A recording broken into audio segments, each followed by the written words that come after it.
eu não vou falar quem eu sou, mas eu vou agora, porque eu falo no final. Eu costumo dizer que eu sou igual a perfume. Primeiro você vê o conteúdo e depois você sabe qual é o rótulo, né?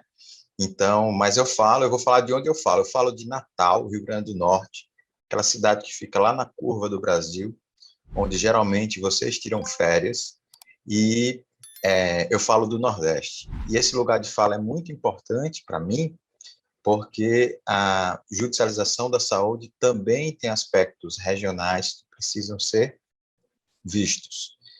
E depois eu me apresento com mais afinco, né? Então, a gente vai falar sobre o que hoje? A Pamela fez uma excelente apresentação, uma fantástica apresentação sobre a possibilidade, sobre perspectivas, sobre encaixar BI e Business Analytics em análise de dados semi-estruturados, com a complexidade que são, como a professora Luciana falou, os dados judiciais. Eu vou falar um pouquinho mais sobre o contexto, sobre a proposta que esse tipo de análise surge e qual a importância em função dos problemas que existem. Então, se vocês são profissionais da área do direito ou da área da tecnologia ou de áreas de interseção, vocês vão entender do que eu estou falando. Então, o que a gente vai aprender hoje? O que a gente vai saber hoje? Primeiro, a gente vai entender os problemas da pesquisa, né? E entenda que os problemas da pesquisa sobre judicialização da saúde não necessariamente são problemas institucionais. São problemas que nós vemos quando as pessoas pesquisam sobre o tema. A segunda coisa que eu vou falar é sobre uma nova proposta epistemológica e metodológica chamada Judicialização 2.0, ou Judicialization 2.0, que trata de uma cyberestrutura interdisciplinar, e eu vou explicar o que é uma cyberestrutura.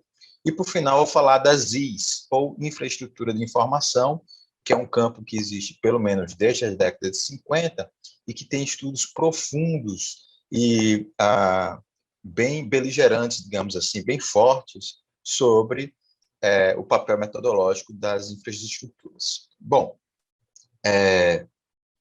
passar aqui, isso. Então, primeiro, eu preciso falar o que é a judicialização da saúde. A Pamela falou a perspectiva que ela pesquisa e a minha perspectiva, que é muito próxima, obviamente. Para mim, judicialização da saúde, gente, é qualquer envolvimento do setor judiciário, dos tribunais, para tomar decisões que a saúde esteja no meio, que ela esteja ali no bate-bola. E aí é importante a gente explicar o que é o termo saúde, o que a gente considera como saúde. Saúde, além daquela definição da ONU, né, da OMS, que é é o bem-estar coletivo, toda a ideia de potencialização do corpo e da mente, a saúde é um direito fundamental. E aí que está a origem, digamos assim, de todas as nossas soluções e, portanto, de todos os nossos problemas. Porque para pensar judicialização da saúde, como esse envolvimento dos tribunais ou do setor judiciário para tomar decisões na área de saúde, eu preciso pensar em cobertura universal da saúde. O que a gente chama, em inglês, seria o HS, em português, CUS, CUS, que é basicamente a relação entre acesso e uso oportuno de serviços efetivos de qualidade da saúde quando necessários. E eu queria que vocês prestassem atenção nisso. A relação entre acesso, direito a ter acesso a alguma coisa e o direito de usar alguma coisa. Pensem bem, porque isso são dois aspectos muito fundamentais na judicialização da saúde. Uma quando eu requisito acesso a e outra quando eu requisito uso a. Lembre que a saúde ela não pode trabalhar com um passivo, digamos assim, de expectativa. Você precisa fazer uma estrutura de saúde que leve em conta que esse usuário, em qualquer tempo e o tempo necessário, ele vai necessitar dos serviços de saúde. Então, você precisa cobrir, e aí vem o nome cobertura, você precisa abraçar esse usuário para que ele tenha, desde do telefone que ele usa para ligar para a ambulância para dizer que está passando mal, até a ambulância que chega e leva ele para o hospital que atende ele, estabiliza e manda ele para atenção básica para um tratamento ou para as clínicas, e as clínicas que vão acompanhar esse paciente. Essa cobertura, no nosso caso, ela é ainda mais extensa. Porque nosso SUS, nosso sistema de saúde, ele é universal. Ainda que a gente tenha entidades particulares que fornecem serviços de saúde, nós chamamos isso de saúde suplementar. Não é uma saúde paralela, é uma saúde que coaduna com o SUS. Então, quando a gente está falando de plano de saúde, a gente também está falando de sistema único de saúde.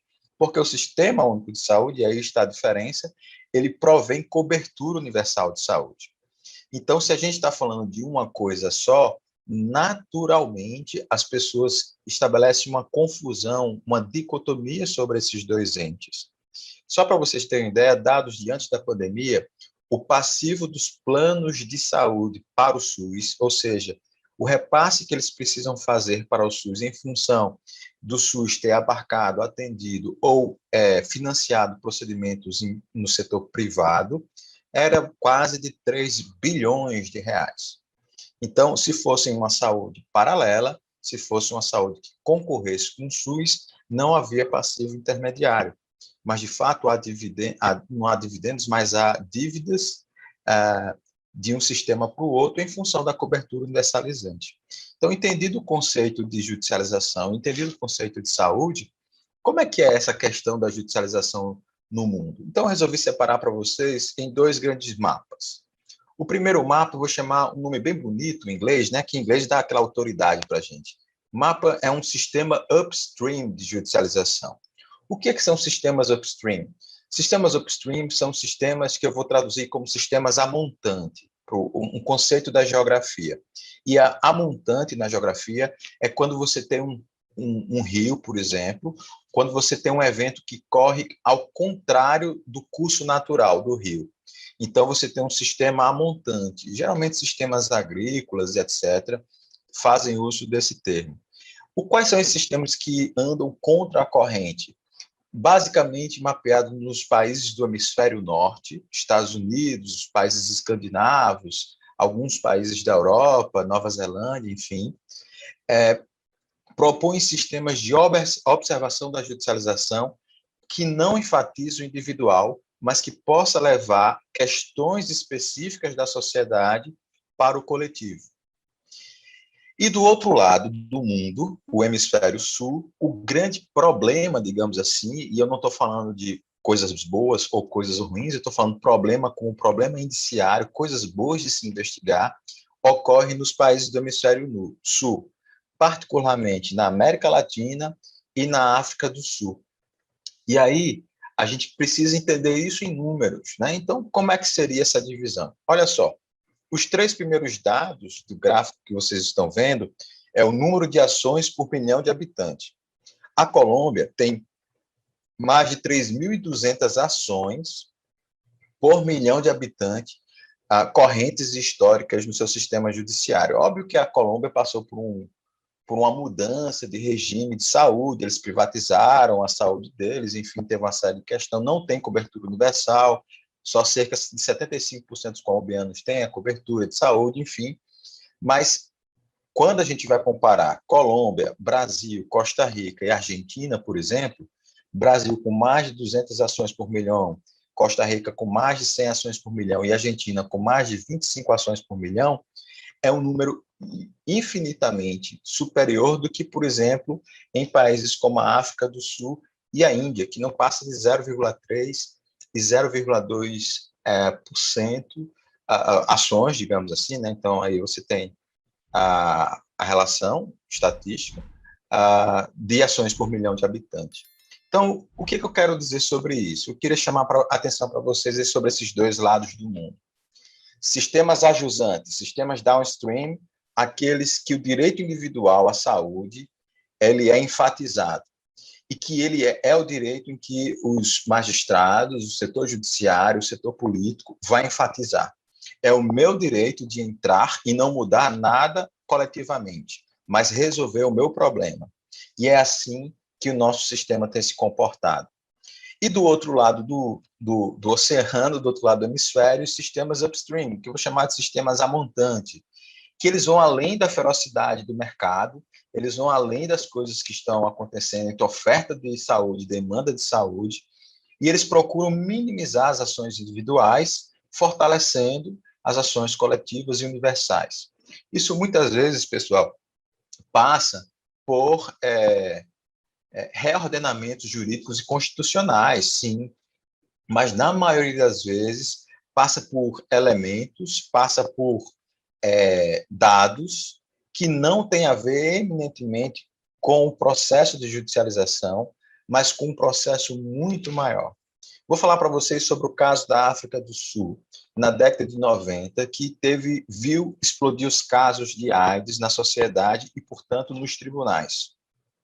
Em algum momento, o Tribunal Superior, o Tribunal Arbitral Sul-Africano, senta e, para resolver o problema, ele escuta a sociedade civil, comunidade de pacientes, representantes das empresas farmacêuticas, etc., e faz uma política, até então inédita, disruptiva, de acesso aos ARVs, que são os antirretrovirais que existiram em meados da década de 90 para a AIDS. E como é que ela fez isso? Garantindo a quebra de patentes, com a regulação do mercado de oferta de medicação, com o fornecimento de medicação e tratamento em rede pública à população, e com uma série de leis que iam desde do diagnóstico e da recepção a esse paciente, até o fornecimento dos remédios em relação à quebra de patente fornecida por laboratório público. Um movimento muito parecido com o que a gente viu aqui no Brasil, claro que com algumas especificidades. Perceba, as ações que pleiteavam algum tratamento ou algum fármaco de AIDS na África do Sul caiu sobremaneira. E isso foi feito, isso é um exemplo de medida interlocutória, digamos assim, uma medida política, uma medida administrativa, uma medida legislativa, uma medida econômica, e é o conjunto desses fatores que fizeram frear a judicialização. Percebem a relação entre coletividade e individualidade? Quando se vê o problema para resolver o coletivo e quando se vê o problema para reafirmar o problema, basicamente é isso que nós temos quando a gente vai analisar a judicialização brasileira. Isso é tão louco, gente, e me permitam falar assim, que quando você vai pesquisar, vendo revisões sobre o tema, se a judicialização ela é negativa ou positiva, metade dos trabalhos diz que ela é negativa. Ela diz que a judicialização compromete a governabilidade, compromete a gestão de saúde, ela aprofunda as iniquidades, ela aumenta o acesso dos indivíduos por reivindicações no judiciário, ela só representa parte, porque você sabe que nem todo mundo consegue acessar o judiciário, então essa é uma outra discussão que a gente precisa ter. E uma outra parte, 50% das pessoas que analisam a judicialização, diz que ela é benéfica, que ela é importante de existir, porque ela aponta estratégias de entender as relações vulnerabilizantes da sociedade e o que está fora da essência do sistema. Então, se a gente não tem, gente, nem um entendimento das pesquisas sobre o lado positivo ou negativo da judicialização, a gente tem um cubo mágico, vocês conhecem bem o cubo, todo disforme. A gente tem um problema. E qual é o grande problema da judicialização da saúde? E que nós aqui no Habeas Datos defendemos com afinco, é um problema de acesso aos dados.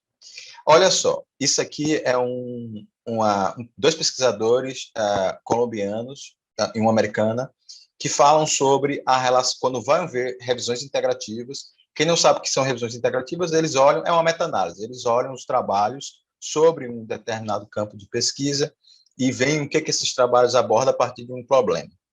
Então, eles dizem, eu não gosto de ler, mas eu vou ler para vocês.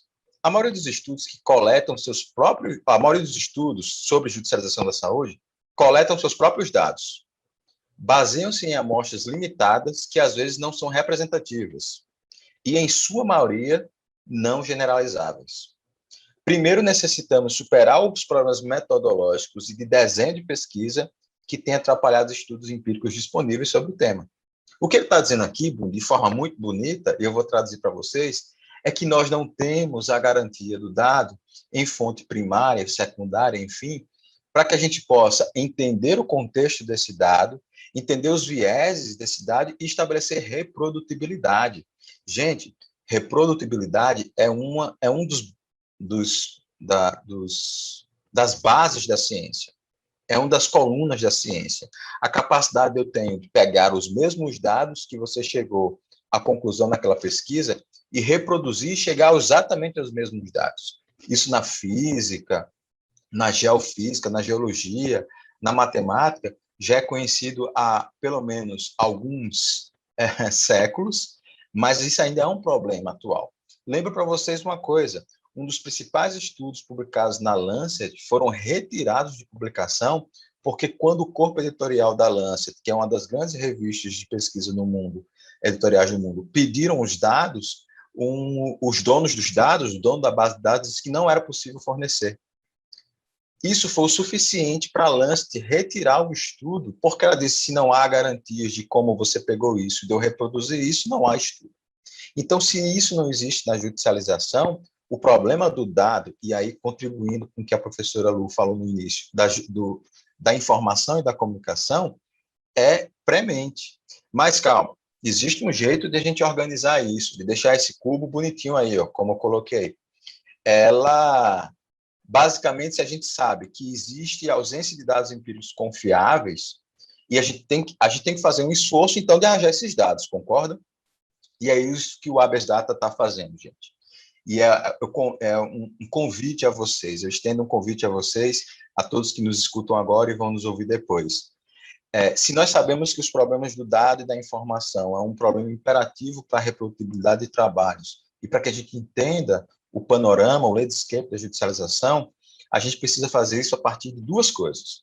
De um esforço interdisciplinar, a professora mostrou quantas disciplinas existem aqui e muito mais, sujeitos que trabalhem na interseção, e intersetoriais. Não é só a academia que resolve, mas é chamar o judiciário, chamar o legislativo, chamar o executivo, chamar a sociedade civil que participe para que a gente tenha uma visão mais clara desse fenômeno. Porque eu valorizo os trabalhos que existiram até aqui. Eles foram muito importantes para mostrar esse diagnóstico, digamos assim, da quantidade de problemas que nós temos, em que quantidade existe.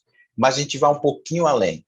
A gente acha, e aqui eu estou estendendo a minha fala ao Habeas Data, se eu estiver errado, professores, por favor, me corrijam, que a gente tem que fazer pesquisas apoiadas em tripé de acesso online, on-time e de acesso aberto, ou seja, na hora, de forma disponível a todo mundo e aberta, sobre os litígios da saúde. E esse acesso, essa possibilidade, ela vai estar apoiada em investigações que têm objetivos claros, amplos e multidimensionais. Se eu quiser saber quero saber a quantidade de Rivotril judicializado no estado de São Paulo entre 98 e 2000, isso não explica a judicialização. Isso não é um objetivo multidimensional que possa abarcar a heterogeneidade da judicialização. E aí, de novo, eu vou tomar a fala da professora Luciana, não para corrigi-la, pelo amor de Deus, mas para dizer que nós pensamos em padrões porque o mundo é binário. Esse mundo dos dados é binário. E esse mundo dos dados eles nos fornece padrões, ainda que seja muito difícil padronizar. As inteligências artificiais estão aí. Não é? Eu costumo dizer nas minhas aulas que a Google, em 2012, anunciou o seguinte, que em 97% das vezes que aparecesse um gato numa tela, uma inteligência artificial saberia que era um gato. E todo mundo achou aquilo fantástico. E eu penso que uma criança de 1 ano e meio, 2 anos, consegue fazer isso. Então, a gente tem um grande caminho para percorrer para que a gente possa indiciar o mundo real e entender os padrões que existem, ainda que as exceções sejam muitas. E aí a gente só vai fazer isso com um nome bem bonito que eu coloquei, que a gente vai saber agora.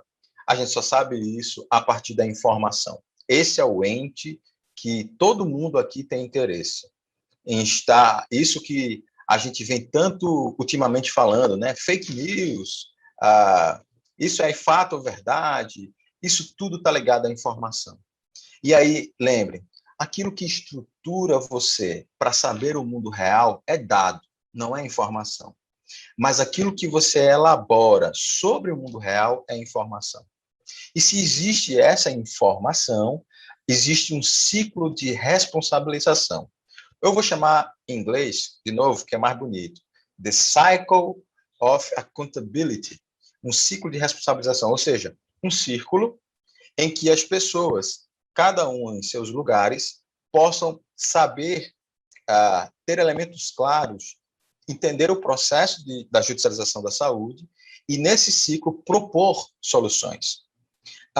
É importante isso, gente, porque a gente, às vezes, tem a falsa impressão de que medidas muito específicas consertariam um problema. Vou dar um exemplo para vocês. Eu já ouvi dizerem assim: nós temos uma Constituição cidadã que oferta muitos direitos à população, porque o Constituinte, à época, tinha essa demanda dos direitos fundamentais, etc. Mas, se isso fosse verdade, 70 outras constituições no mundo também são constituições, inclusive, de garantia de direitos fundamentais. E nem todas essas 70 passam por problema de judicialização da saúde. Outros dizem e outros afirmam, por exemplo, que nós resolveríamos esse problema da responsabilização, da judicialização da saúde, fazendo leis. Porque, ao fazer leis, você obriga o Estado a cumpri-las. Deixa eu dar um exemplo para vocês. Eu pesquiso sobre câncer. A área de câncer, gente, tem mais de... Eu vou botar aqui por baixo 60 leis, direta ou indiretamente, que garante algum tipo de benefício, algum tipo de assistência ao paciente. Existe a lei dos 60 dias, que garante ao paciente diagnosticado no Sistema Único de Saúde a começar seu tratamento até 60 dias do diagnóstico. Existe uma lei que oferta aposentadoria parcial ou integral a pessoa que teve algum tipo de câncer, cânceres específicos. Nós temos leis que garantem a mulheres e homens acesso à rede pública de saúde para fazer determinados exames vinculados a câncer de mama e câncer de próstata, por exemplo. Nós temos leis que garantem redução de jornada de trabalho ou isenção de imposto de renda aos pacientes de câncer, mas esses pacientes continuam a judicializar sobre seus direitos. Então, o problema é muito mais profundo. A lei ajuda, mas dentro de um círculo de responsabilização. E aí vem, dentro desse caleidoscópio, dessa loucura, a ideia de estrutura. Falei de informação e estou falando de estrutura. O que é estrutura? Esses bonequinhos bonitos que eu coloquei para você. É importante manipular, classificar os dados. É importante modelar os dados, entender como eles ocorrem, a partir de que eles ocorrem, no nome bonito que nós chamamos de pipeline, de fluxo. E a terceira coisa, de como agrupar esses dados. Porque agrupando nós conseguimos fazer perguntas certas e essas perguntas podem nos dar padrões reprodutíveis. E aí sim, condensar esse dado em informação útil. E eu falo disso porque é importante a gente fazer essa infovia, essa via de dados e via de informação que faz com que as pesquisas sejam mais profundas, apresentem cenários mais claros, mas sejam intersetoriais e interdisciplinares. Que eu possa entender qual é o impacto da judicialização no PIB local de Ribeirão Preto, por exemplo. Que eu possa entender se as demandas relacionadas a câncer, elas têm... Qual é o impacto que ela tem no setor produtivo e se esse impacto é sazonal, por exemplo, ele é específico, ele é ampliado. Acontece, por exemplo, do mesmo jeito, as mesmas judicializações que acontecem aqui em Natal, acontecem em São Paulo? Sim ou não? Por que elas acontecem? Qual é o tempo do processo? Lembre, liminar não finaliza o processo. E a maioria dos dados que nós analisamos são tutelas antecipadas, mas que o processo corre. E aí eu vou falar um pouco de mim. Porque quando a gente fala de judicialização da saúde, gente, nós estamos falando de judicializações da saúde, várias, inúmeras, cada um com suas perspectivas. E aí eu falei para vocês que no final eu falava quem eu era. Então, eu sou um cara que passou por 22 cirurgias diferentes. Eu não precisava nem estar falando isso aqui, não é para ter pena não, viu? Mas das 22, 12 eu judicializei. E passado 4 anos da minha última cirurgia, eu ainda tenho processos tramitando, que podem, inclusive, negar um direito que eu já exerci. Que loucura, né?